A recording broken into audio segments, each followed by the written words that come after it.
Let's bring in a congressman who's worked with both sides very easily, Republican Congressman from Illinois, Rodney Davis. Good to have you, sir. Thank you for joining us. I'll get right to it. Things have changed a lot over the past 24 hours, and that, of course, last night, President said, just dump it, let it go, and then today he said, wait a minute, no, work on it, get it done, and if it means staying for the August recess, too bad, that's what you have to do. As the Senate goes through that Sturm und Drang and that drama, tell me how that affects you and the House on things like the budget and tax reform. You know, it really shouldn't affect us all, Liz. You know, we did our job. We actually were in the same place that the U.S. senators are in right now. Just a few short months ago, we had to pull the bill from the floor. But that's the time that we sat down and we worked together. We worked out our differences, and we passed a health care bill that we believe is going to address many of the accessibility and affordability problems in this country. The Senate's at that same point right now. I'm glad the president used his leadership and his position to say we need a repeal and a replace at the same time, and I wish the senators luck in crafting that plan over the next week. What we find interesting about you, Congressman, besides just you being who you are and all of that, you've shown a successful track record when it comes to working across the aisle.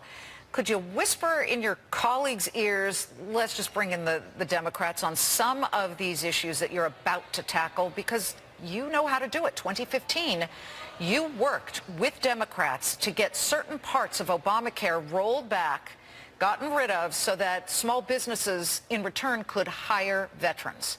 And that was a big success. You know, it was a big success. It was an idea that came from a veteran in my district, and we got unanimous support to fix Obamacare. And who would have thought that would have happened in Washington even back in 2015, but it did. And I hope I can use this message through your program today to urge my colleagues on all sides. Let's come together and fix this broken tax code. There are Democrats and Republicans that believe that we need to fix this broken tax code and grow our economy. And when we do that, we're going to continue to see job growth, we're going to see employment, and we're going to see opportunities for those who need it the most.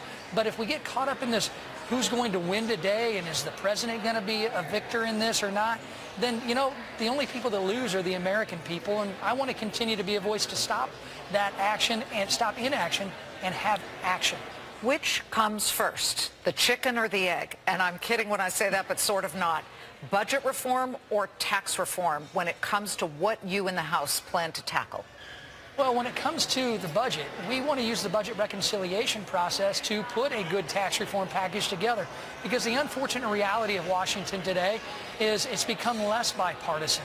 I've seen many on the other side of the aisle just completely walk away from even discussing solutions to many of our provisions in fixing that broken tax code. So we want to use the budget reconciliation process, which means Republicans are going to have to come together on a budget so that we can have that 50-vote threshold. We're looking at live pictures from the Budget Committee, which is right now working on this and trying to tackle it.